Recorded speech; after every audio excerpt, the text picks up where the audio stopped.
Well, it's a pleasure to be here. I've heard of preaching to the choir, but this is absurd. Out of deference to where we're meeting, I'll try to curb my anti-clerical tendencies for the next hour anyway. Before I get into this, I'd like to thank a number of people associated with Earth Trust. Andrew, Matthew, Georgianne, Elizabeth, they're the people who put this event together. Jim Essex is handling security tonight, and we appreciate that. My goodness, a balcony as well. All the usual suspects appear to have been herded into one room. That was a wonderful introduction from Georgianne. I'd love to meet that guy sometime.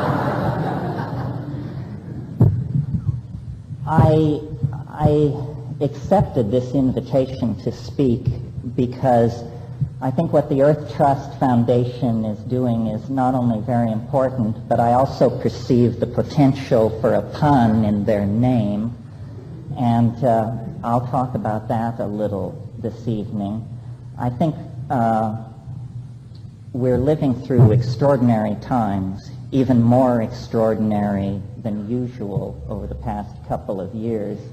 I think you have to be fairly lumpen indeed to not feel the flux, the change that is cascading into the historical process at this time.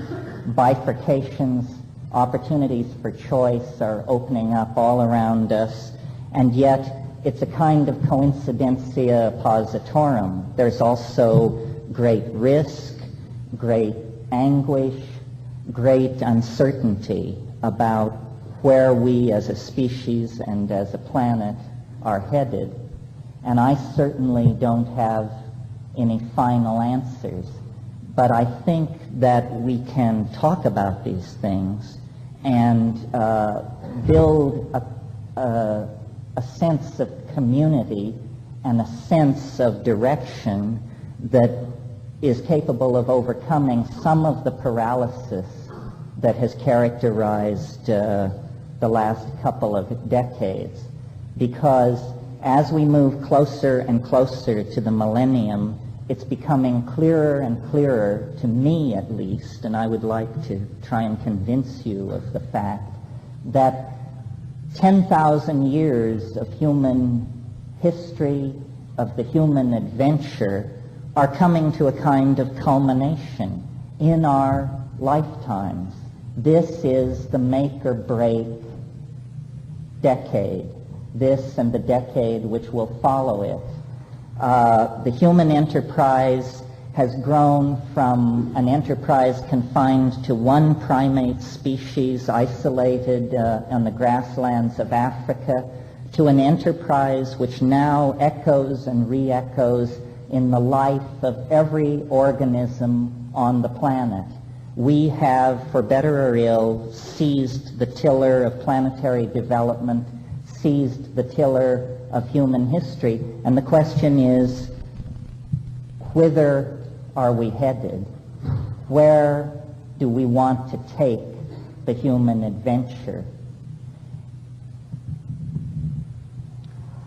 And I think we've been preparing for this culmination for a long, long time. I see human history as essentially an unconscious but unerring movement toward something. And the question is what? Is it simply that we have been preparing to commit suicide with greater and greater efficiency for 15,000 years? If you place your faith in secular politicians and the kind of ideas that are being peddled in the ideological marketplace of the mainstream, you could hardly conclude anything else.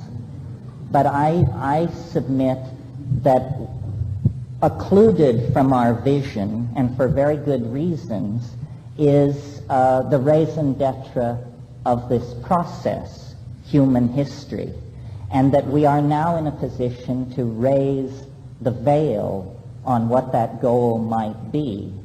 But there will be a number of casualties to this raising of the veil, not least among them science as ordinarily practiced, dominator politics as ordinarily practiced, and the division of our human community into factions defined by race, religion, and class.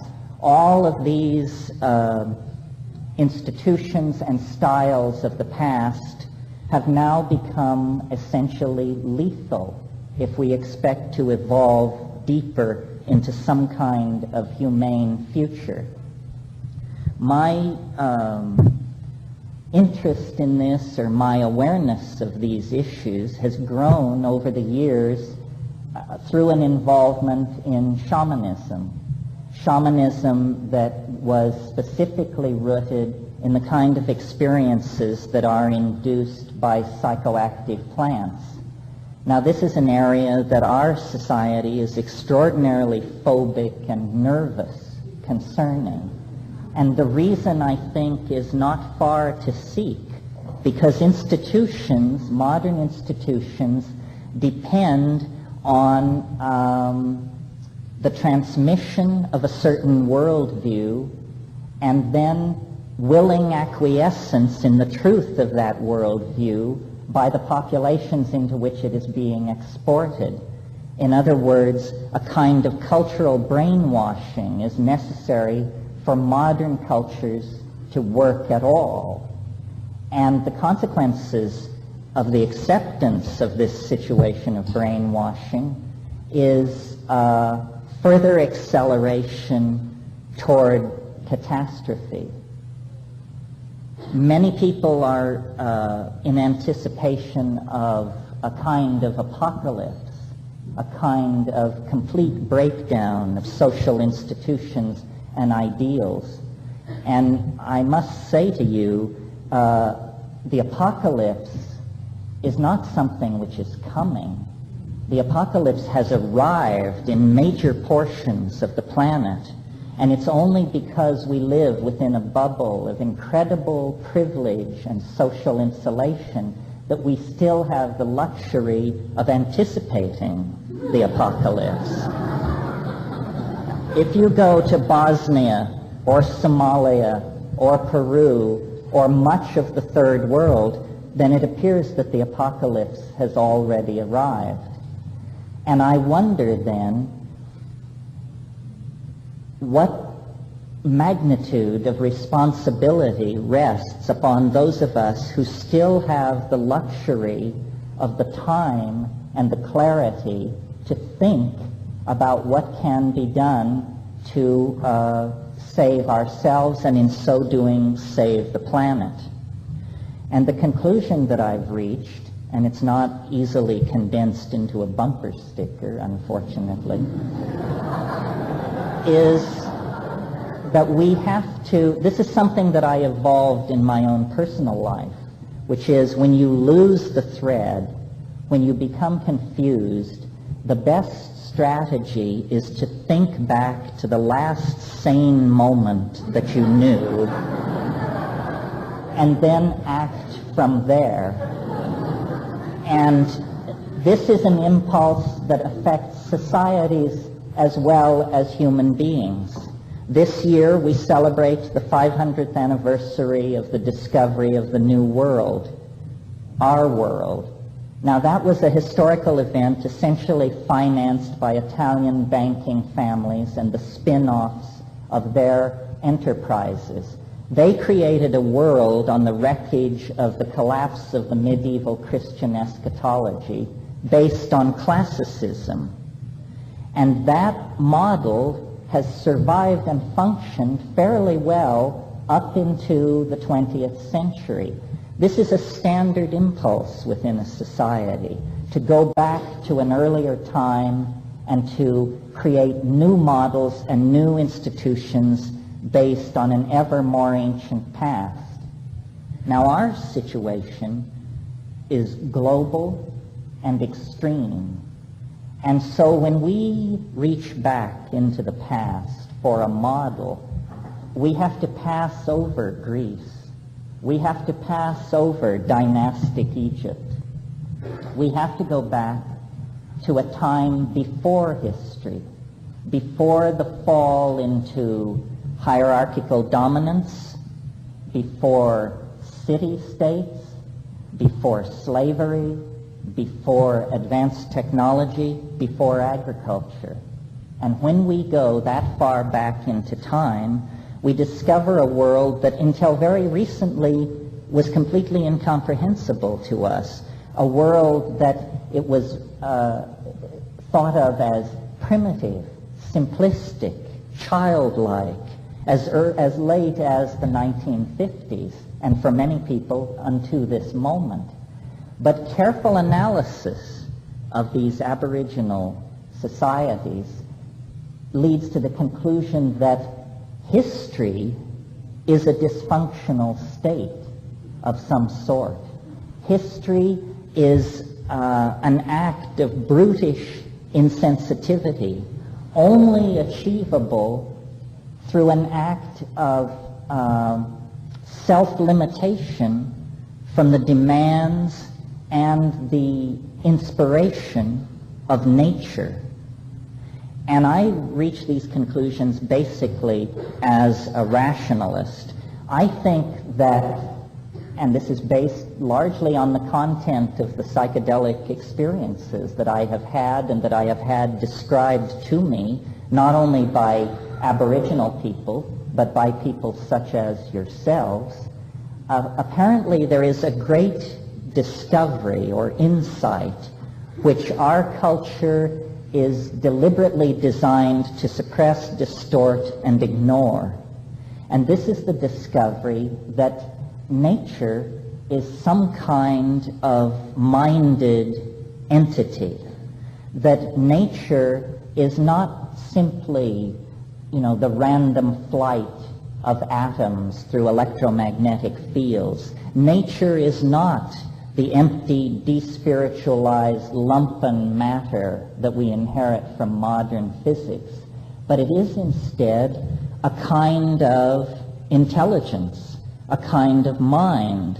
And as long as we were embedded in this mind, as long as we were a part of its purposes and processes, harmony existed on this planet between human beings and the rest of nature, between men and women, between adults and children, and within the human individual. And the reason that this harmony was able to maintain itself for perhaps 25 times the duration of history is because it honored and balanced all the components that created it. Now, in my book, Food of the Gods, I put forth an elaborate reconstruction of evolutionary theory based on the idea that psychedelic compounds, specifically psilocybin, were what kept us in this dynamic balance with the mind behind nature. And I've lectured that often enough to you that I'm going to only indicate it tonight, to your great relief, I'm sure. I've said it often enough that I think we can operate in the light of it as an established possibility or a respectable theory. The question that I'd like to talk to you about tonight is, if that were true, then what does it say for the future? What are we to do? Where are we to seek hope? And what kind of obligation devolves upon each of us? Well, if this is true, that history is a kind of neurosis, a kind of dysfunction based on a broken line of communication into nature, then how can it be repaired? The personal answer is, to my mind, obvious. It's an involvement with Aboriginal peoples and their practices and attitudes. And I'm not talking about drumming here, folks. I'm talking about availing oneself of the pharmacological and psychobotanical doorways that lead into a feeling-toned relationship with the natural mind. This is actually the matrix out of which consciousness was born. We find our way back to it through the judicious use of psychedelic plants. And I think I have made that point enough times that I don't have to repeat myself. What I'd like to talk about tonight is how do we, a self-defined cultural elite, as much as anybody hanging out in their office in Century City, how do we, the psychedelically informed, postmodern, neo-shamanic community,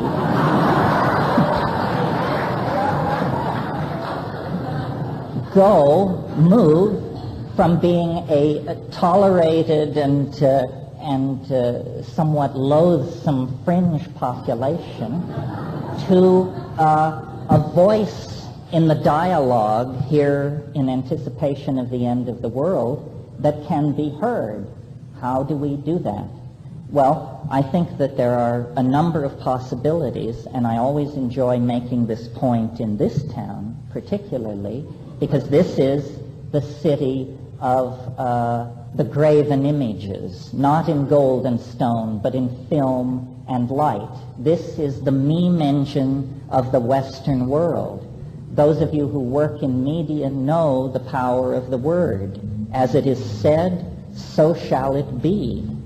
And so the tool of the revolutionaries at the end of the millennium is, to my mind, art.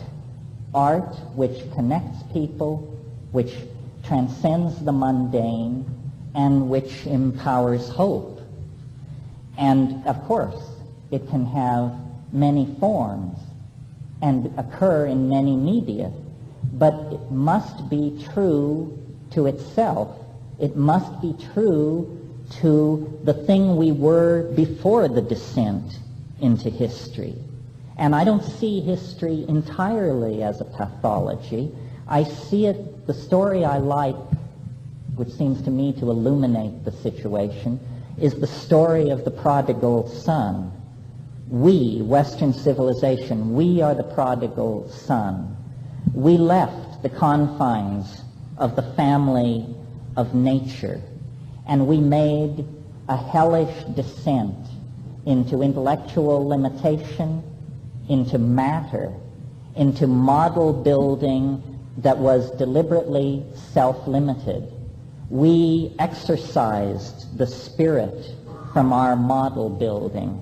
We exercised a caring and enfolding matrix of maternal understanding. And what we created were models based on atoms flying through the void. This may have been a necessary precondition to our shedding the theological misconceptions that occurred when male dominance got a hold of the idea of religion. It becomes a lethal idea if practiced too long. Models. That's why I use the word model so frequently rather than the concept of truth. I mean, for monkeys to speak of truth is hubris of the highest degree. I mean, where is it writ large that talking monkeys should be able to model the cosmos? If a sea urchin or a raccoon were to propose to you that it had a viable truth about the universe, the absurdity of that assertion would be self-evident. But in our own case, we make an exception. Too bad.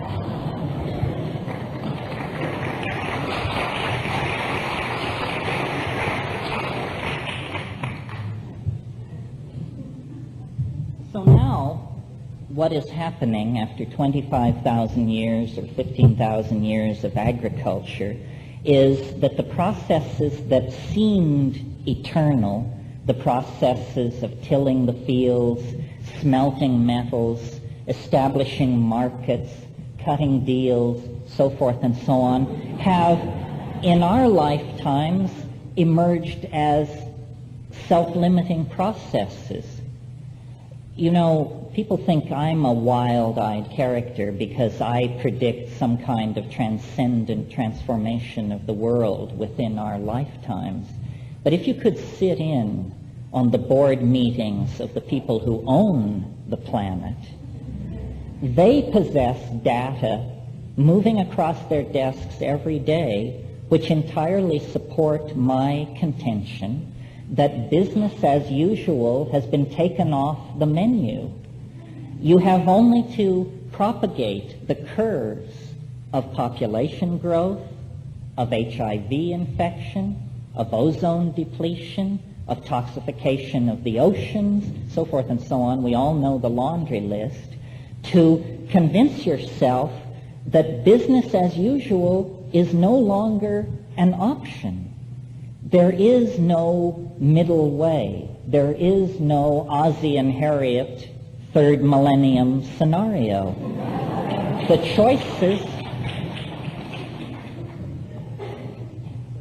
choices are either a hideous, nightmarish world, a Soylent Green kind of world, a world where people of privilege defend that privilege with tremendous establishments of armament and propaganda, and the rest of the world slips into poverty, starvation, desperation, and death.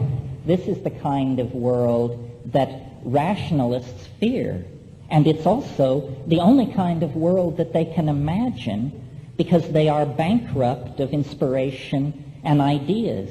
And so the entire effort of the establishment has become one of holding down panic, keeping the ball in play, keeping ordinary people and ordinary populations quiescent through drugs which are not psychedelic, through forms of media which are not transcendental and inspiring, but which are narcoleptic and deadening. I won't name any names here. And this is the fiction that we live in, and this is why our situation feels so schizophrenic. And of course, as we go through this presidential election, the contradictions are heightened almost to the point of nausea, because what is under discussion is what manner of fine-tuning shall be applied to the social machinery in order to make it possible to hold together the illusion of business as usual. And the answer is there is no such fine-tuning. It's all finished.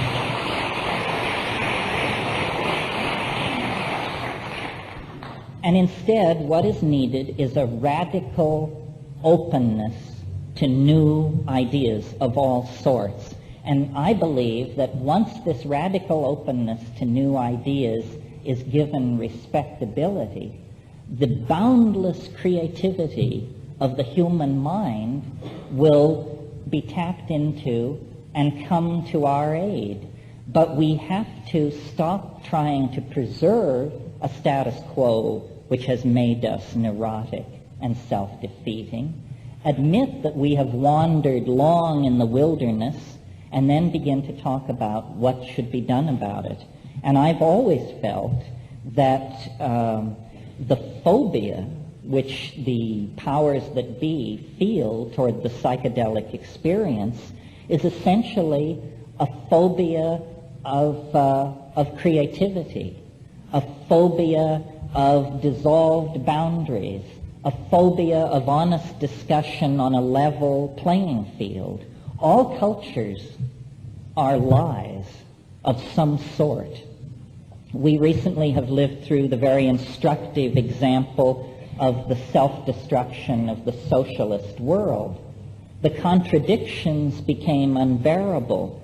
The fiction of the glorious forward stride of socialist man toward a worker utopia eventually became insupportable in the face of the knock on the door in the middle of the night, the endless queues to buy food that wasn't there, so forth and so on. But before we lapse into some kind of smugness about this, we have to recognize that there are internal contradictions in our world as well. Adam Smith, in The Wealth of Nations, stated the general theory of capitalism. And the general theory of capitalism is access to cheap labor and extractable, inexpensive natural resources makes possible a manufacturing cycle in which finished objects can then be peddled to a core population that represents an advanced stage of civilization. Well, now this, however flawed this theory may have been, it worked as long as those two conditions were met: cheap labor and cheap extractable natural resources. This is now impossible. There is no cheap labor, and the cost of continued extraction of natural resources is the death of the planet. What we have to do is back away from our obsession with things. We can no longer define our worth through attachment to things. We have to create a psychology that reinforces inner worth. And, I hate to tell you, but strangely enough, this runs counter to democratic values.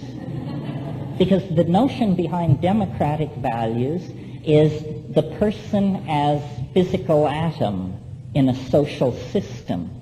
In other words, the notion of democracy is that we are all equal and can be used interchangeably in any social equation. This is the best we could do, the Greeks dreamed this up, until we back away from materialism. And materialism is not necessarily wedded or welded to democratic values. Democracy works in the kind of world we're living in only if it is severed from a capitalist consumer cycle. The other thing that we have to do is take responsibility for our population. And people are fond of just throwing up their hands and saying that the social momentum, the momentum toward world catastrophe is so great that nothing can be conceived of short of friendly visitors from Zeta Reticuli bailing us out that would lead to any kind of sane and rational world. But have you noticed that if every woman were to bear only one natural child, the population of the earth would fall by 50% in about 40 years without war, epidemic disease, or forced migration. Now, this is interesting. I don't advocate it. I simply think it's interesting that such a simple solution would have such an enormous impact on problems generally thought to be intractable. I discussed this idea with demographers, and they pointed out to me, and some of you have heard me say this before, but I think it's worth repeating, a woman on the Upper East Side of New York or in Malibu who has a child, that child will have between 800 and 1,000 times more negative impact on the environment of the earth than a child born to a woman in Bangladesh. Where do we preach birth control? Bangladesh. Why do we do this? Well, I'm not sure. This woman in Malibu or on the Upper East Side is a very likely candidate to be open to this message. She is, after all, college educated, media sophisticated, and feels, I think, generally a fair responsibility toward the problems that we all confront. Well, so then why aren't these kinds of ideas being tried? We could set up a set of social values where we could go to intelligent, educated women in high-tech industrial democracies and without any shuck or jive say, how would you like vastly increased leisure time? a vast increase in your disposable income, and the genuine status of hero in the fight to save the planet. Now, naturally, you can't do this if you have these fundamentalist yahoos running around raving about family values.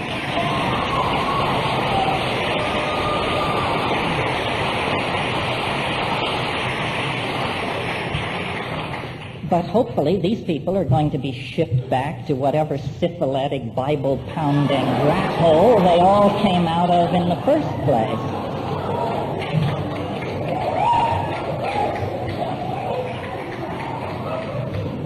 Easy. So I was puzzled as I explored this idea, wondering not why it hasn't been tried, but why I've never heard it even discussed. And it came to me, finally, it's because nobody has figured out how you make a buck in a situation of retreating demographics like that. But notice what's going on. If you had a situation where the Earth's population was dropping by 50% in a 40-year period, it might be difficult for a corporation to make money in that kind of a situation by selling its products, but the wealth of the living would increase by 50%. Because you would every week be inheriting farms and country homes from cousins and aunts and uncles you didn't even know you had. So the wealth of individuals would increase, but the wealth of corporations would be under severe stress in that kind of a situation. Well, then that means that these corporations have become a kind of toxic force operating against the best interests of individuals. Well,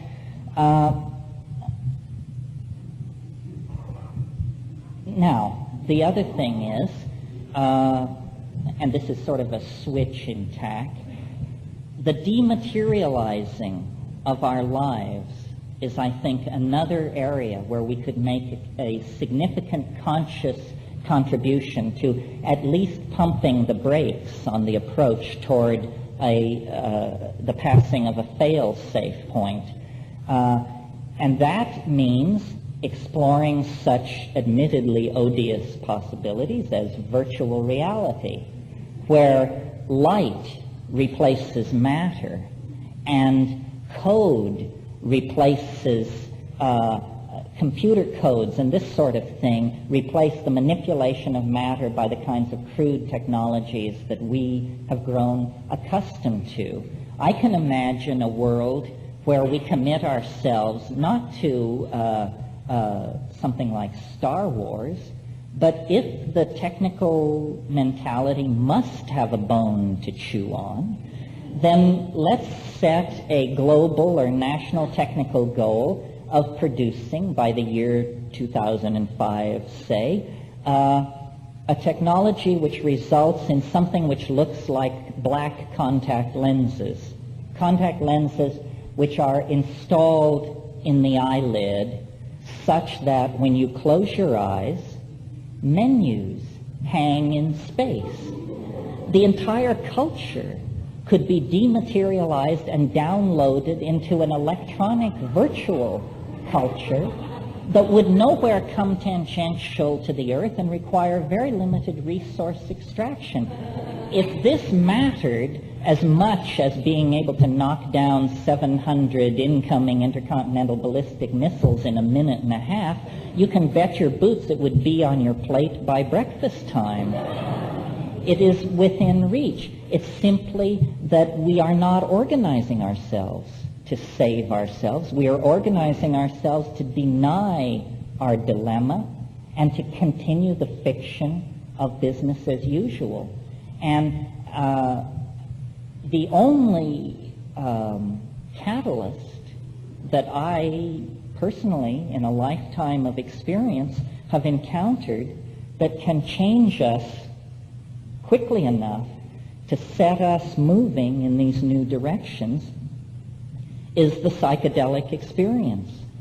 If hortatory preaching could do it, then I would think the Deer Park sermon at Sarnath or the Sermon on the Mount would have been the turning point. And obviously those were just speed bumps on the way to the apocalypse. So what is necessary, you see, is to address the organism, to address experience. And the way it is done is by dissolving boundaries. Because the reason we are able to sit here tonight without freaking out completely about the situation that we're in is because we have incredible barriers against a full assimilation of the information that is available to us right now. I mean, the fact that we can maintain our sanguinity and look at something like the AIDS epidemic means that we are emotionally numb to threats to our very existence. I mean, the African continent is truly in danger of becoming an empty continent through disease. I don't want to see an empty tropical world inherited by re-empowered honky men 50 years in the future. I think that would be an obscene denouement to the AIDS situation. These sorts of things are intolerable. We have the technological ability, the financial punch, even at this late date in the mismanaged Republican game, to change the world. What we seem to lack is the means, the ability, the chutzpah, whatever it is, to change our minds. We must change our minds, each and every one of us. This election, they're screaming, change, change. And when you look at the minuscule differences that you're offered, and people say, my God, you're not going to knock Clinton too, are you? No, I'm for minuscule change in the absence of any other possibility. But only because I think it will make it easier for us to do the larger business of radically transforming society.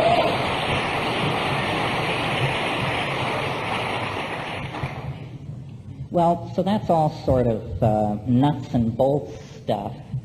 And I wanted to sort of talk about that for a while, and then I wanted to change my focus because above and beyond the practical things that we can do collectively and individually, I think we also have to seriously rethink our first principles.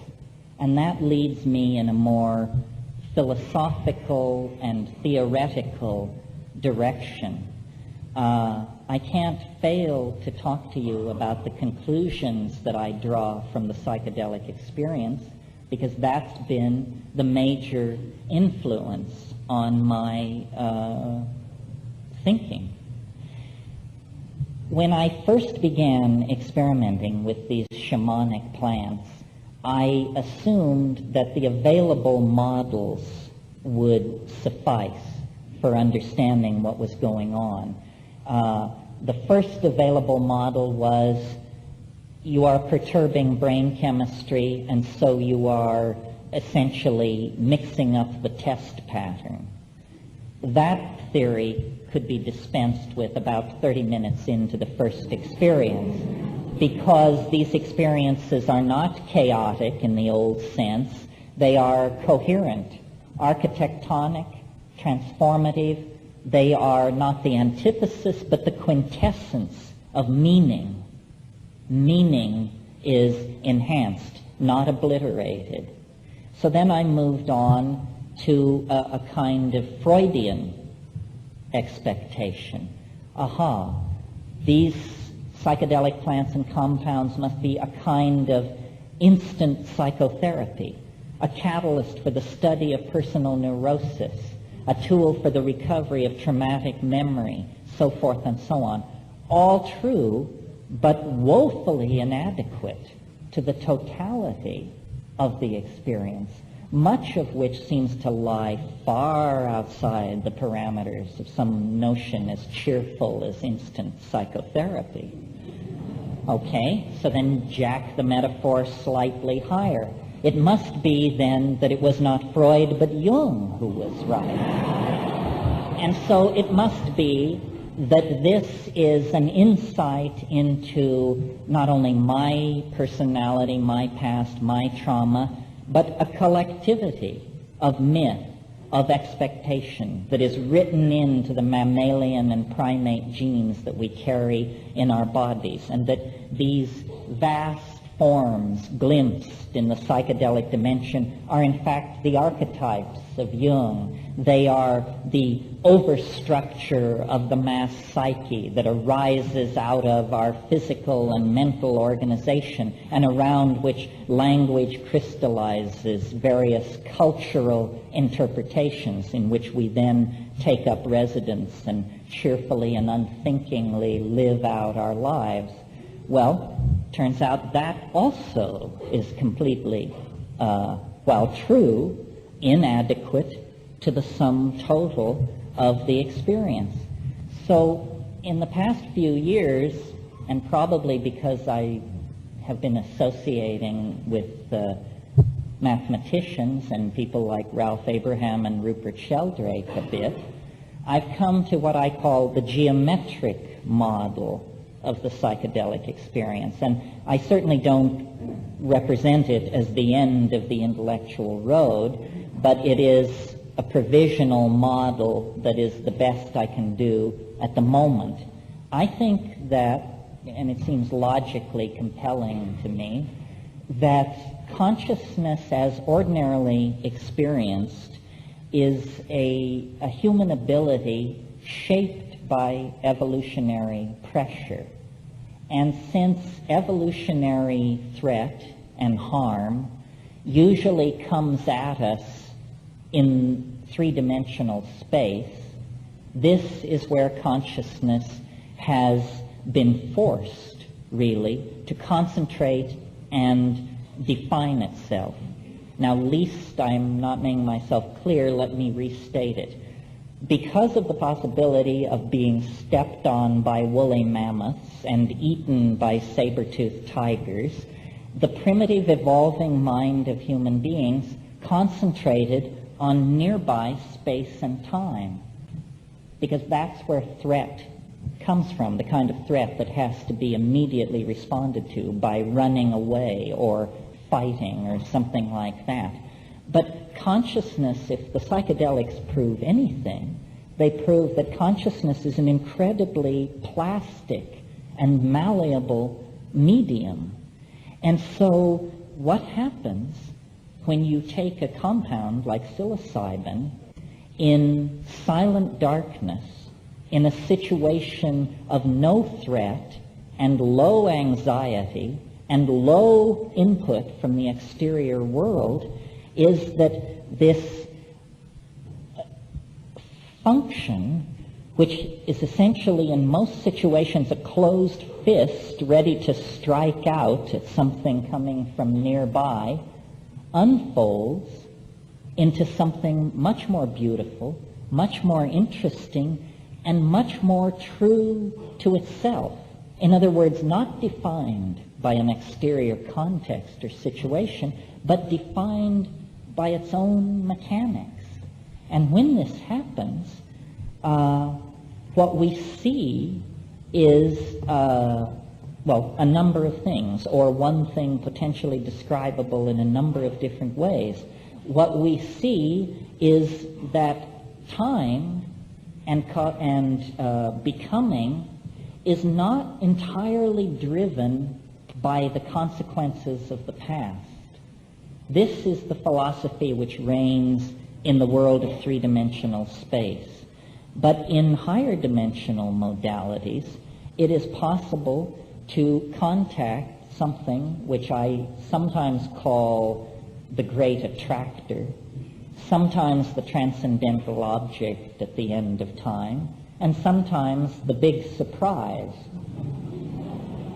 In other words, one can discover within oneself something that is not pushing us from behind into a frightening and unknowable future, but something which is actually calling to us from the future and casting a waving and flickering shadow down into the lower dimensional slice of ordinary reality. Now, people such as ourselves largely have been phobic of this concept because it's been under the control of beady-eyed little priests for centuries and centuries, and they have used it as an argument for a laundry list of moral do's and don'ts, which is a complete perversion of what it is. What it is the attractor, or the omega point, or the transcendental object at the end of time. It is the lost portion of ourselves. It's the portion of ourselves that we left behind when we made the descent into matter and physicality, that being a thing made of meat and bone and nerve entails. And most people, at least in these secular high-tech democracies, have so lost touch with this that they never lay eyes on it again until they close their eyes for the last time. The one thing that we have all imbibed too deeply is the secular belief that death is nothingness.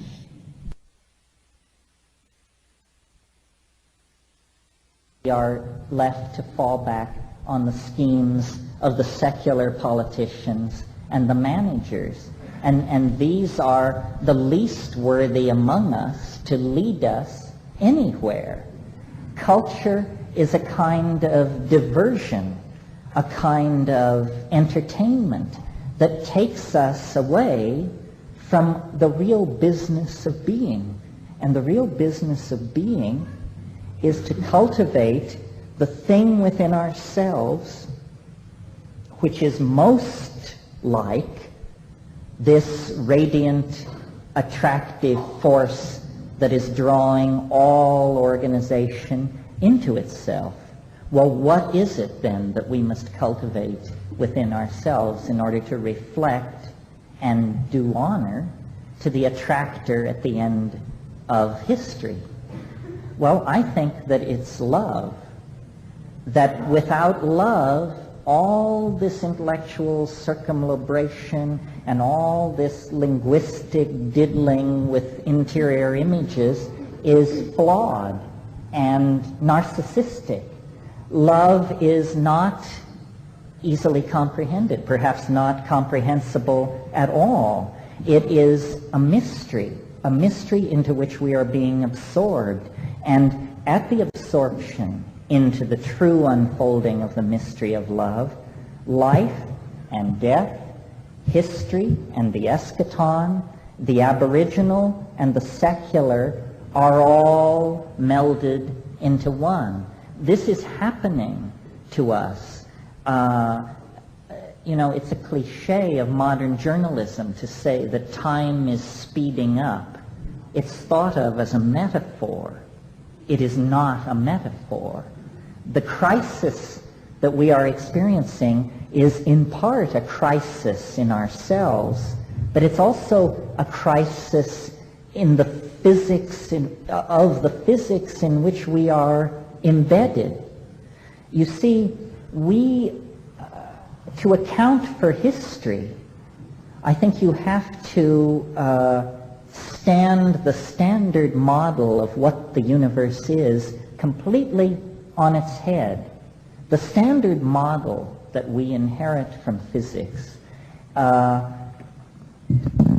it opens with something called the Big Bang. Interestingly, the way science operates is it says, give us one free miracle, and then we can explain everything.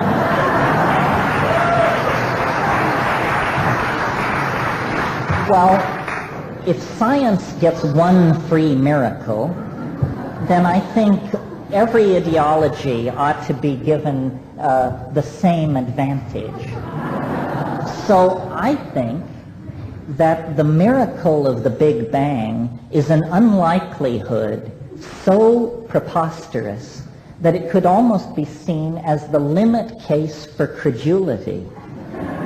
What I mean by that is, if you can believe that, you can believe anything. I mean, if you believe that the universe sprang from nothing in a single instant from an area considerably smaller than the cross-section of a gnat's eyebrow, then I'd like to talk to you after the show about purchasing a large bridge across the Hudson River that's been in my family for generations. Scientists don't like this kind of talk.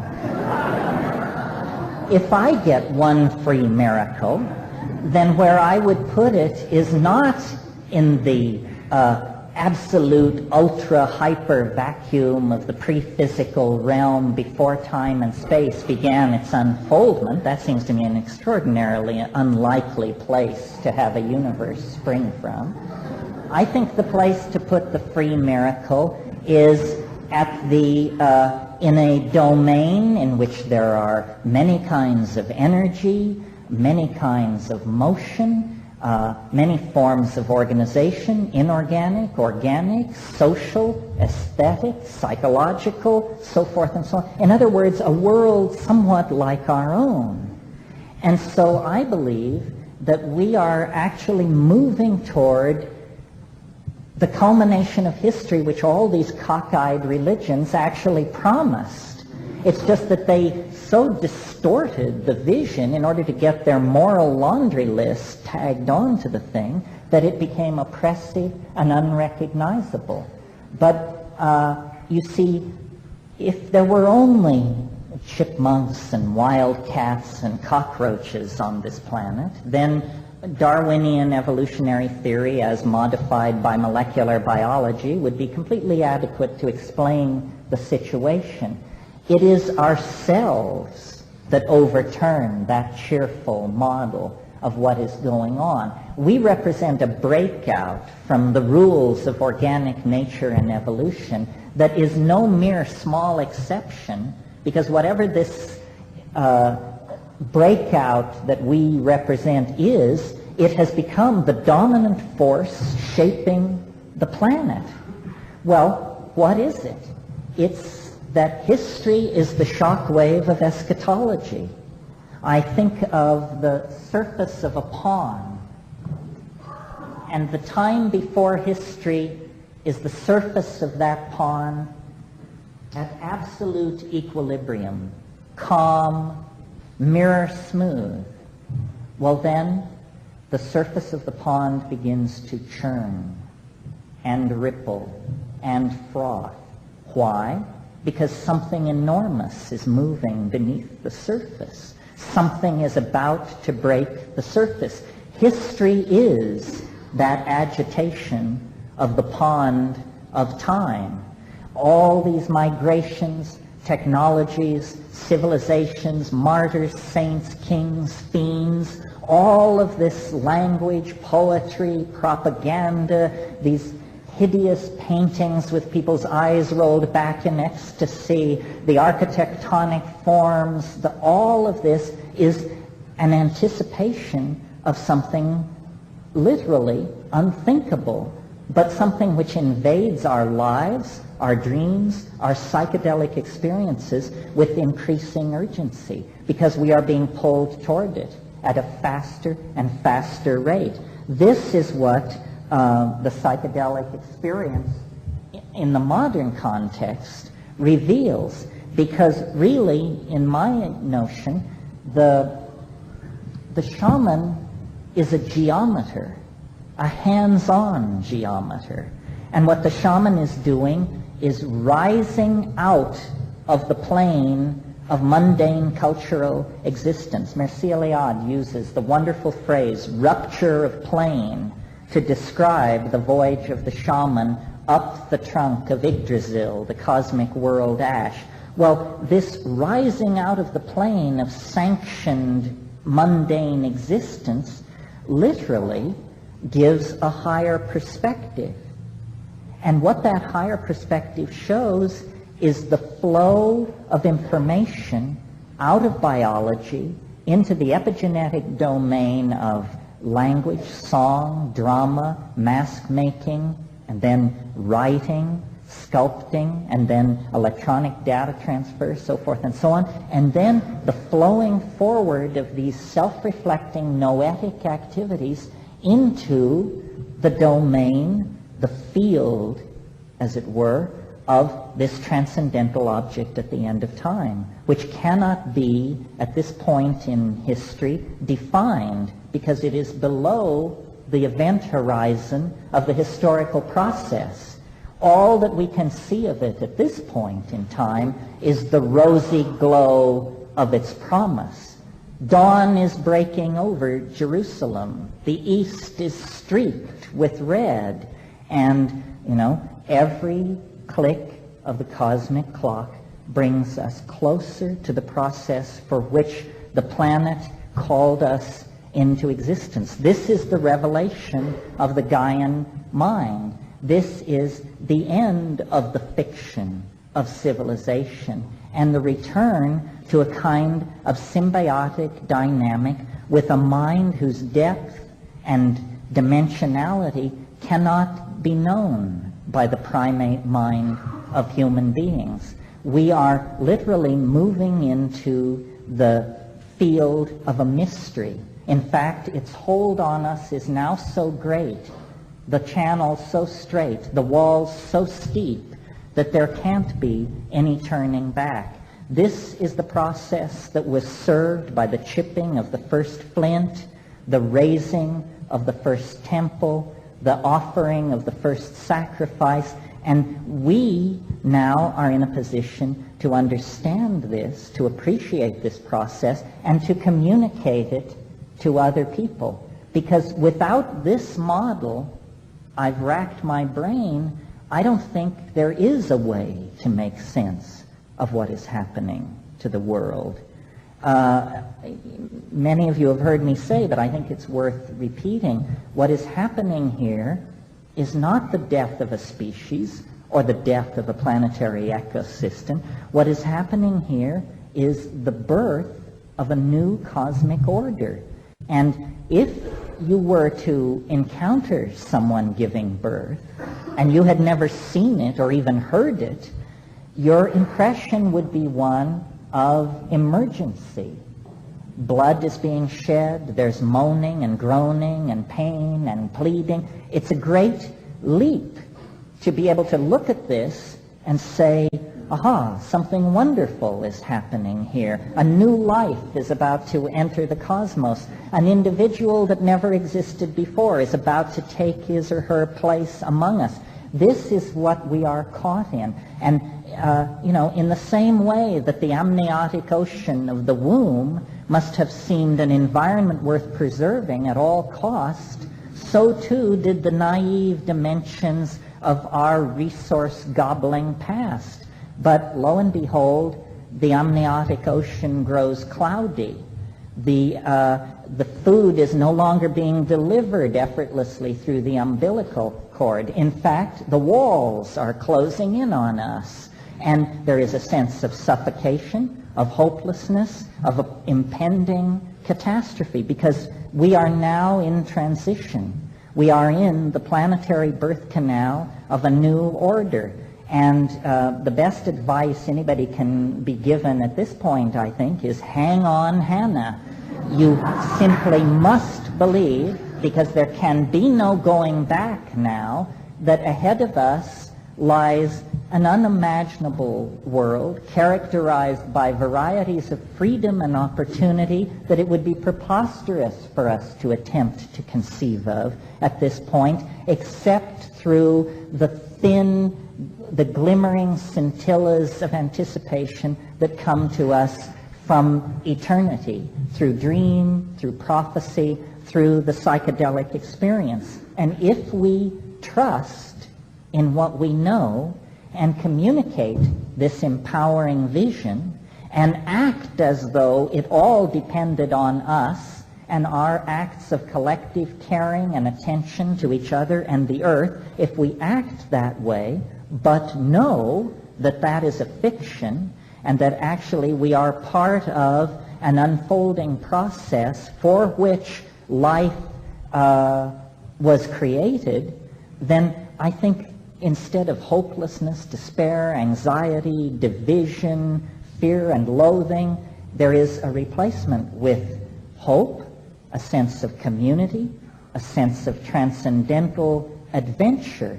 I mean, consciousness rests in us. We don't know what lies out there in the starry galaxy, and it's thin soup to await the coming of the UFO knots or something like that. The real empowering adventure lies through responsibility to each other, love, and aesthetic anticipation of the transcendental realm. And when these things are put in place, the power of the naysayers and the frightened and the materialists and the control freaks and the business as usual crowd will be broken. They cannot maintain, no one is in charge at this moment. And this is good news, because it means that for the first time in a long time, these processes are beginning to unfold themselves without bearing the imprint of resistance upon them. In the end, it's all lost in radiance. And if this seems peculiar to you, the idea of a transformation of the world and a transcendence into a realm beyond imagining, recall that you yourself are scheduled for death very shortly. And so it's built in for you.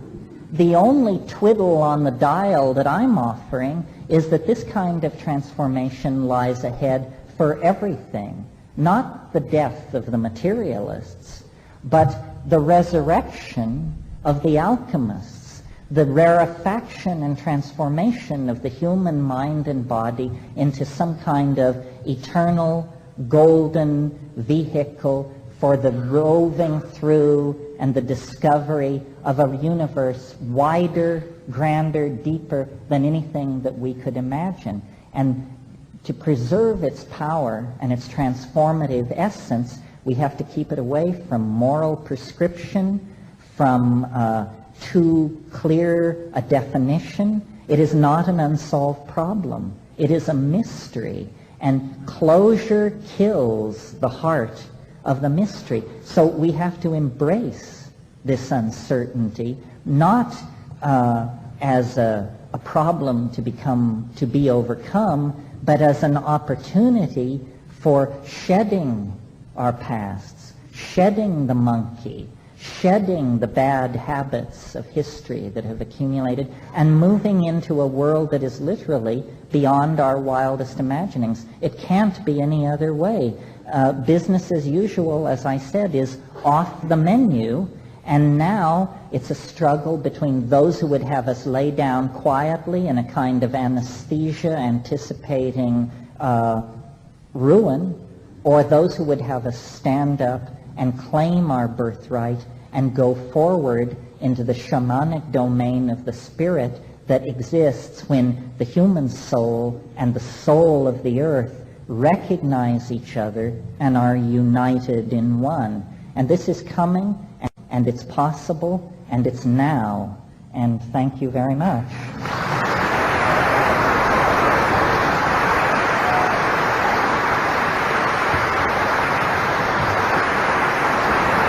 Thank you. Thank you.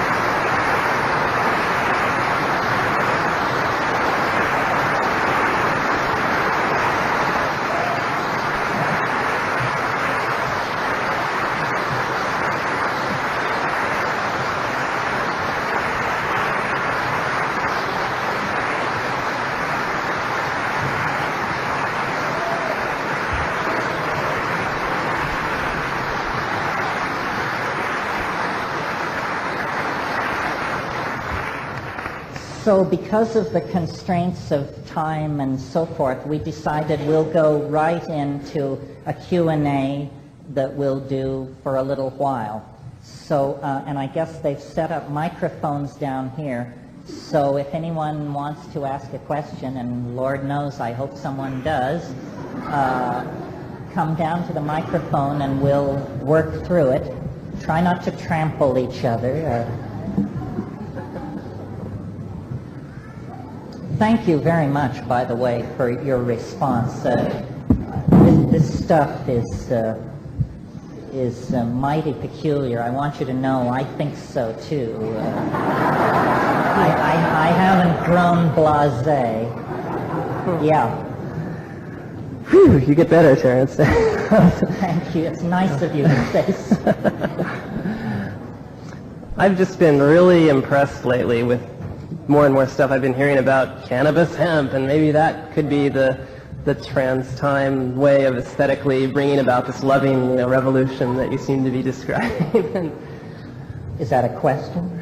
Well, I can treat it as a question. Yeah, go ahead. Well, in this book that I wrote, Food of the Gods, which I guess is on sale back there somewhere, I talk about drugs as cultural clothing, and how every culture, the pattern seems to be every culture selects 2 or 3 drugs to be its favorites, and then furiously inveighs against everything else as just, the curse of Satan. Cannabis is a particularly interesting case because I think most intelligent people, and certainly anyone who studies these things, would agree with my statement that of the major intoxicants known to mankind, surely cannabis must be the most benign. And yet, it is incredibly stigmatized by the establishment. And I think this is entirely because it promotes this kind of boundary-dissolving awareness that I'm talking about. The psychedelics are not an addiction problem. They are not the root of some crime problem that is overwhelming society. The only problem with psychedelics is that they empower people to ask questions.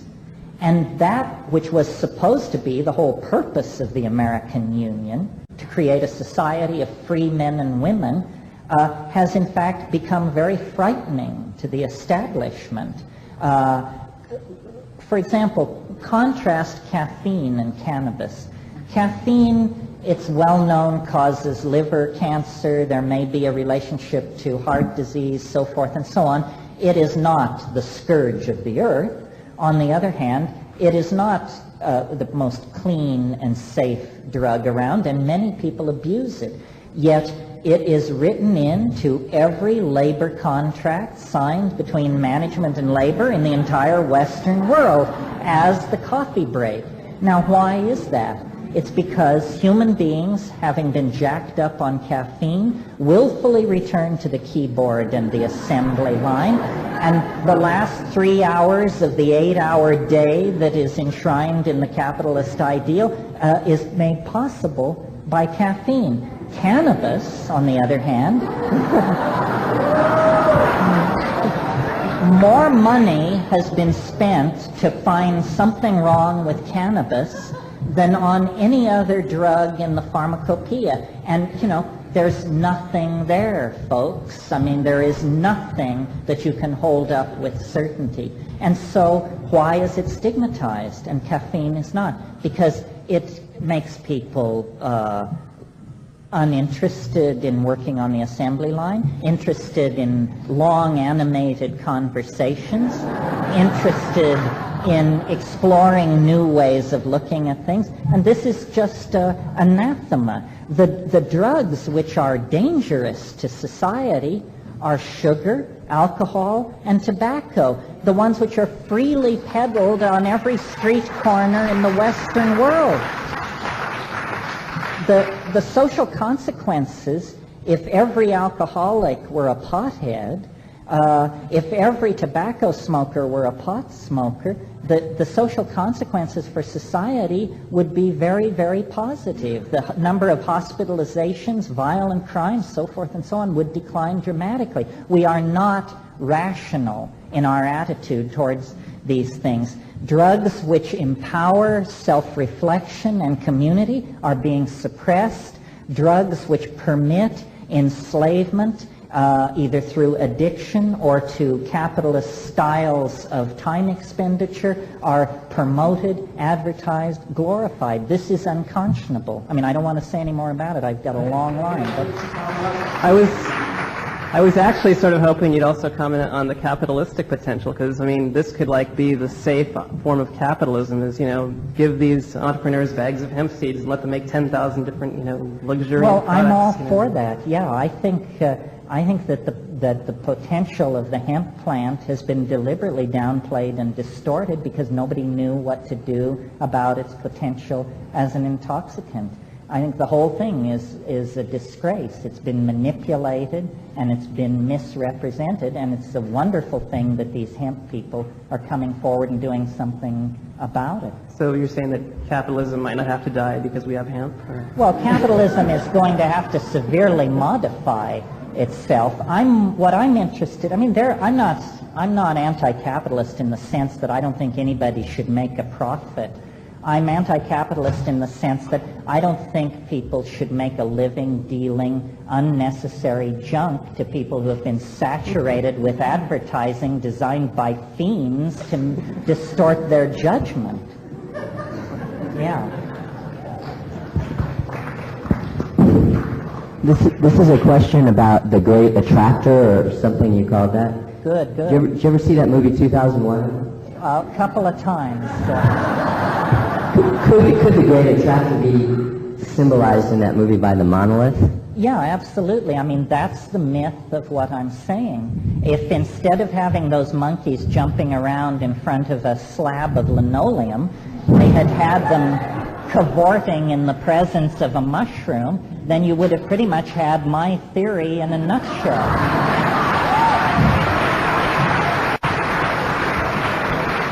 Could part of the Great Attractor also be black holes in space, like a connection between the monolith or the mushroom and star systems, and we're getting pulled that way?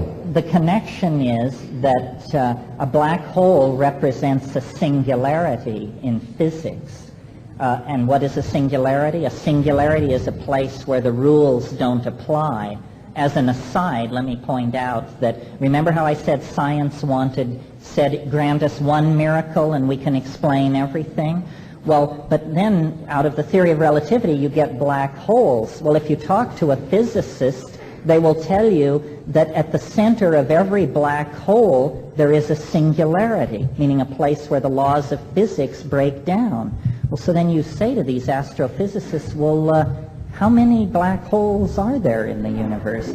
Say, well, probably 10 high 11.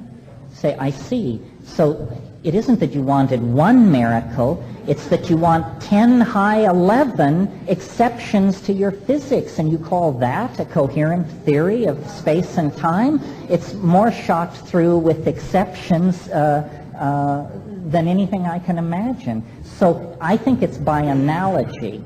There are stranger things in this universe than physical black holes. There are also the hyperdimensional wells into which mental constructs evolve, and the black hole operates as a kind of analogy to that process, or it's the same thing in a different octave. Do you travel into those dimensions when you do psychedelics? You do, but the trick is to bring something back, because like your body? Pardon me? Like your body? Well, okay. About what? The Hudson Bridge, and how do I purchase this? No, I was wondering if you could comment in honor of the elections that are coming up about the word democracy that you were talking about and the Orwellian misuse of this. And you mentioned a very interesting concept about how democracy can't exist with materialism, and I was hoping you could elaborate on that. I thought it might be useful to some people. Well, I didn't mean to sound undemocratic. As I was saying it, I realized there was ambiguity there. I am a Democrat through and through. To me, it isn't a form of government. It's an aspect of biology. I mean, of course, one person, one vote. Any other scheme seems wildly artificial in the face of that. But you see, democracy, as Jefferson and John Stuart Mill envisioned it, they couldn't conceive of Madison Avenue, the invasive penetration of media, and this sort of thing. And we pretend we have a democracy, but the population that votes is so assaulted by lies and spectacularly manipulated special effects that to pretend that people are making informed decisions based on a careful and rational assessment of the issues is an absurd fiction. So somehow, if we want to preserve democracy, I think we're going to have to seriously consider how to deal with modern technology's ability to rig the election. You know, Plato, who we all give lip service to, was very suspicious of what he called the poets. He didn't think that everybody should be allowed to run around saying anything they wanted. Freedom of speech in the minds of the founding fathers meant freedom of political speech. And I think political speech should be protected, but speech for the purpose of peddling flawed merchandise or, you know, cracked brain ideologies of various sorts is speech which is inimical to the common good should not claim the same protections as political speech. Right now in Switzerland, it's very interesting. There's a national debate raging about the limiting of advertising. This is the only country in the Western world that I know of that has actually confronted the fact that advertising does not make free choice easier. It's an effort to make it impossible. And I think, you know, somewhere along the line in the unfolding of the new social agenda, we're going to have to consider the possibility that speech which is harmful to the public good needs to be regulated in some way. I mean, this is a complicated matter, but it should be looked at. And how is democracy inhibited by the pursuit of materialism or the materialistic the reason I say capitalism and democracy are at loggerheads is because these are two separate theories of human worth. Democracy says one person, one vote. Capitalism says you are what you have. And these are completely different theories of human worth, and I don't see how we can pretend that they're commiserate. Yeah.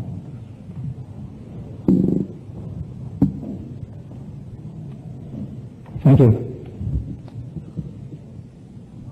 If there ever was, or if there is any need on this planet, in America, for legislators, Congress members, city council members, presidents, and I expect there is, I certainly would like to say that people with your consciousness and people with the consciousness in this room should be in those positions today. We'd have a much, much better planet. Well, thank you very much. I'm not sure you're right. I would like to figure out some way to make democracy ever more representative. Let me say, I mean, just in the interest of general perverseness, the thing which fascinated me about Perot was the idea of an electronic town meeting is an incredibly subversive idea from the point of view of any governing establishment. I mean, that was to the establishment the equivalent of advocating the legalization of LSD. Anything which gives people more direct control of their institutions is looked on with immense suspicion by the establishment. They want representative government, which means that we, the unwashed masses, are expected to choose wise and wealthy white men from among our numbers, and then they will interpret what is good for us.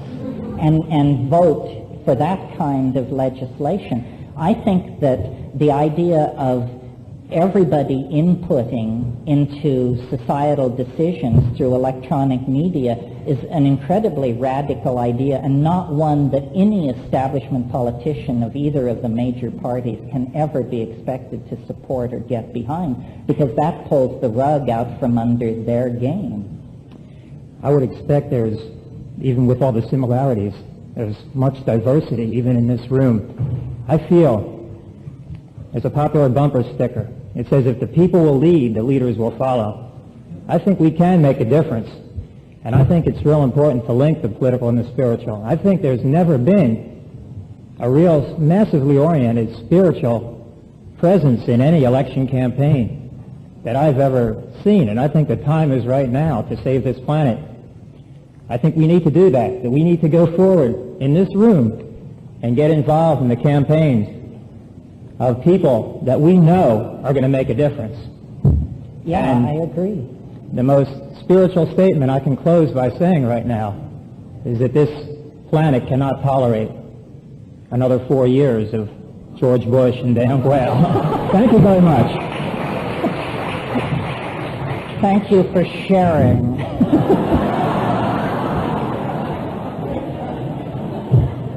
Okay.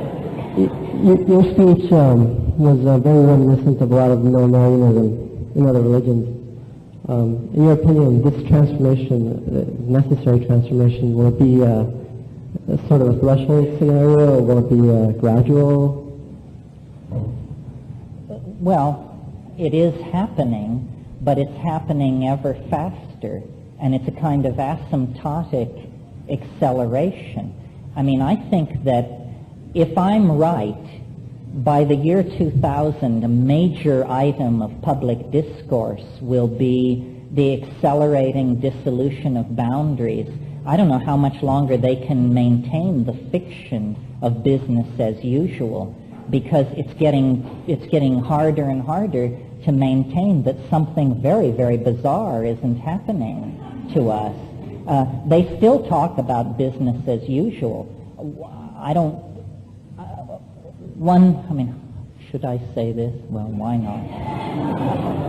It will be very interesting to see how Mr. Clinton does if he's elected president. I suspect that what he exists for is to prove that switching from Republican to Democrat is nowhere near a radical enough transition to make a significant difference in our problems.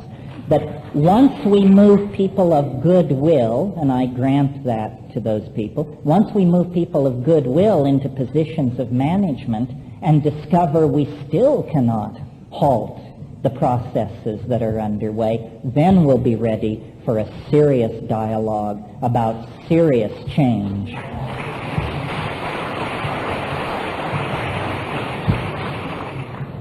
I perceived a paradoxical kind of kink in your lecture, and I thought maybe you could address that. It was when, first of all, you were talking about the hubris of modern Western man, of considering that we could make up models for how to perceive of the universe. And then later on you said that a certain nihilism starts to exist when we consider death to be just bleak nothingness.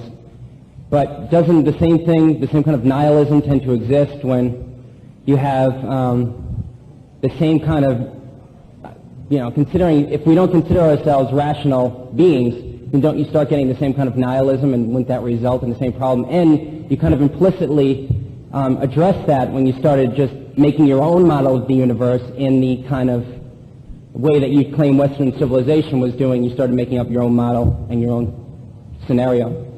Well, I think that models exist for navigational purposes, not for metaphysical purposes. In other words, you need a model to get through daily life, but you should never confuse the model with reality. This is what I was referring to when I talked about how you have to accept the absence of closure. It's too technical to get into here, but something like Gödel's incommensurability theorem proves that you can never generate all possible true statements out of a formal system. There is always going to be a residuum of the unknowable and the mysterious. And I think that's the part of the process that lets you know that you're a thinking monkey. So I don't see how nihilism is necessarily a consequence of that. You have to embrace the mystery. And unfortunately, the male dominator mentality feels threatened by the mystery, and so it keeps trying to squeeze it out. But to the degree that it does that, it betrays the descriptive enterprise. And Gödel, who is one of the unsung heroes of 20th century thinking, mainly because nobody can understand him, including me, secured this as a formal mathematical proof. And so we must live in the light of the fact that we cannot know everything about anything. My brother put this beautifully once when he said, have you ever noticed how as the sphere of understanding expands, the surface area of ignorance grows ever larger?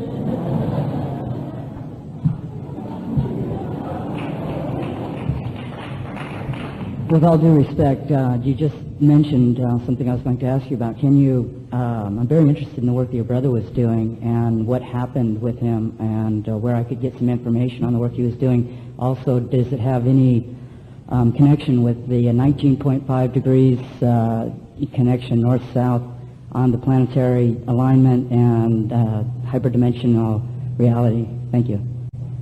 Well, I'm glad you asked that. It gives me a chance to pitch my next commercial enterprise, which is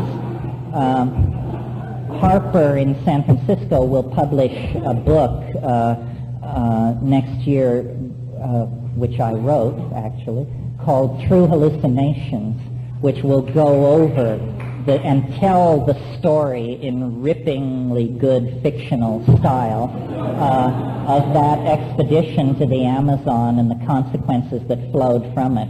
As to what Dennis is doing these days, he's a drug designer and pharmacologist working for Shaman Pharmaceuticals south of San Francisco. A hellish marriage of commercialism and transcendental concerns. Yeah.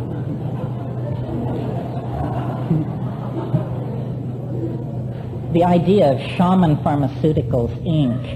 is definitely worth pondering. Yeah. Terence, thank you for sharing. And I'd like to say your role as a cosmic facilitator, your ability to bring people together, I think it's a miracle, the fact that there's hundreds of people here this evening. I think it creates unlimited possibilities for each and every one of us, but I don't think we're really looking at this as an opportunity, and I think it could be. I think there's people here tonight that could be a part of your future, a part of your life, and you may not know it. I was standing at the front door as people were coming in tonight, just watching, the interaction and trying to see how people were dealing with, coming here tonight and listening to you and being a part of it. And I think, for the most part, it's very much like the psychedelic experience. It's very personal and it's very private, and you leave here with a sense of maybe better understanding and a clearer perspective on the way things are. But to really, I think, create possibilities is to share amongst ourselves, to introduce yourself to someone, and to exchange information. It's a situation where unless we really are able to network as a team, and I think that's what we are a team, unless we really consider the possibilities and the miracles that not only Terence creates by sharing, but maybe the miracles that we can create amongst ourselves. Yeah. I agree.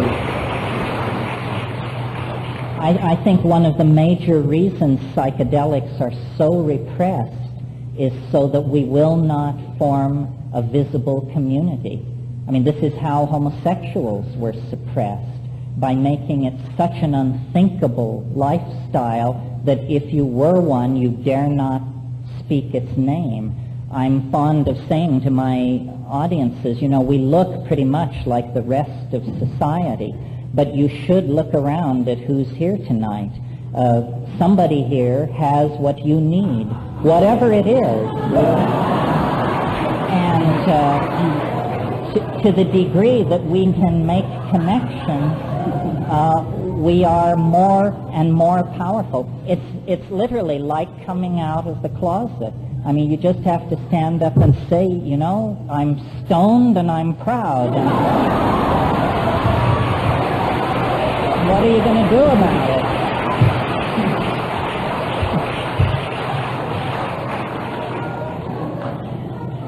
I'd like to be the first one to introduce myself. My name is Harris, and I work in the music industry. I have a company called Organic Entertainment, which was inspired by you. Thank you. Maybe we should have psychedelic yellow pages, something like that. Thank you. Hi.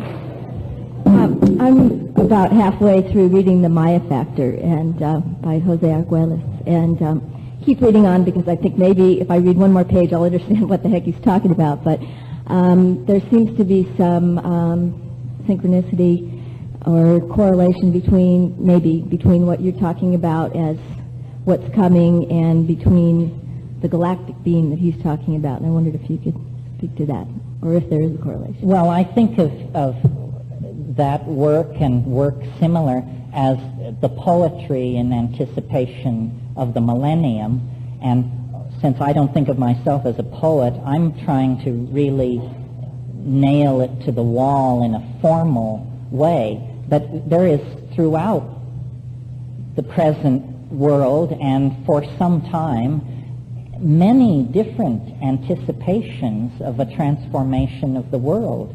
I mean, the Hopi have it, the fundamentalist Christians await the second coming, the Shia await the 13th Imam, the Jains are awaiting the coming of the 25th Tirthankara, so forth and so on. This is definitely a time of anticipation of great change, and I think, you know, we all feel it. I mean, you have only to close your eyes or smoke a joint or daydream, and just under the surface is the transcendental object, and it's faceted. And to Jose, it shows one facet. To me, another. To each of us, a unique facet that emotionally resonates with our personality and calls us home. Yes, this is the final time. Anyone who tells you business as usual is a safe bet is going to waste your money. Okay, thank you. And I have a personal question. It's kind of quick, but are you familiar with the Totonac Indians of Guatemala? Is there Nope. such a thing? Okay. Sorry. Okay. Thanks. Write me a letter about them if I should know about them. Just to elaborate briefly, there was somebody who was studying, it's a brother of a friend who I just found out about, who was studying for his PhD in linguistic anthropology about 18 years ago, and went out to hang out with them and did some kind of ceremony with them where he had some kind of psychedelic that he thought might have been Jimson weed, I don't know, but he'd previously done psychedelics, so evidently it wasn't that kind of experience, but he's never really come back from that. He still hears voices, and it's never been the same. And they are, I was thinking, well, maybe they're Indian voices, so I asked his brother, and he said, no, they're American, they're English, as far as if it's messages that he's, so, you know, they're all pretty much paranoid messages that he gets, and things talking to him, you know. I wondered maybe some shaman spell was put on him with the psychedelics, or maybe it just touched off something in him that clicked him over, but basically now he's on tranquilizers, so that doesn't help either. Well, I mean, I would say of that what I sometimes say about channeling, which is, you know, just because somebody's dead doesn't mean they know what they're talking about. So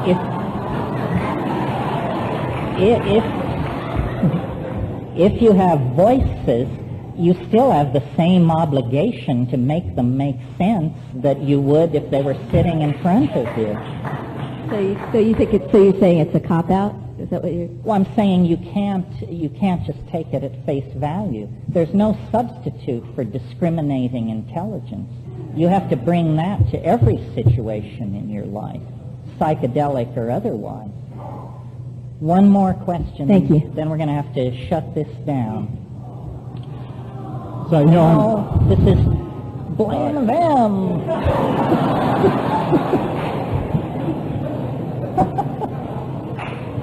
I almost didn't come up here. I heard you talk in '89, and I got up and talked, and I was a little nervous, and I still am. The gentleman, the head of Last Lady, stated it. I really felt a need to connect with each other, so at that time I got up and said I would be a focus point. Since then, I published a newsletter. Did you get my newsletter? The link? Mm-hmm. I published a newsletter link for the purpose, actually hooking two groups, salon groups and Terence McKenna's group. And now I've got about 100, 150 names, and it really is a mechanism to help us link. So I set myself up as that focus of people who want to somehow keep connect. The information is on salons. Thank you. On salons and also what's happening. We met 4 or 5 times after you talked. Right. It was very informative and also very practical. Well, if you'll stand on the steps outside, here is the man in the purple shirt. If you're interested in community and networking, here's an opportunity. If you're not, then you chose to reject it. Okay. Thank you all.